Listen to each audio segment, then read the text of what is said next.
you can see this valley right here has a bunch of pine needles and stuff stuck into it. We don't want this getting stuck on the roof because little seeds can get stuck in there and grow up in between the valleys. Also gonna look for broken tiles. So if you have a crack like this, you can always re-glue it with a product called RT600, which is basically a roof caulking.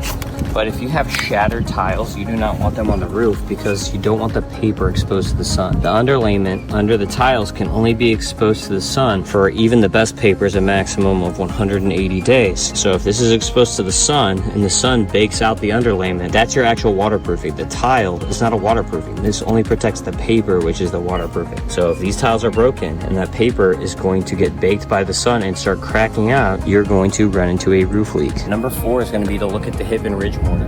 This right here is actually rake tile, and right here are the ridge tiles, but you want to make sure that the mortar is not cracked out. These are actually on, they're good. Show you an example over my face right now of some tiles that are not on anymore because they didn't use hip and ridge metal. And when you don't use hip and ridge metal, the only thing that's holding the tile in place at that point is the mortar itself. Now, you see here on this rake, this crack in the mortar here is going to allow water to get in between here and start cracking more things out. Once water is going to get in here, it can cause this stuff to start popping and can cause a leak. So that's why it's important to make sure your hip, ridge, rake, mortar is all sealed on the roof.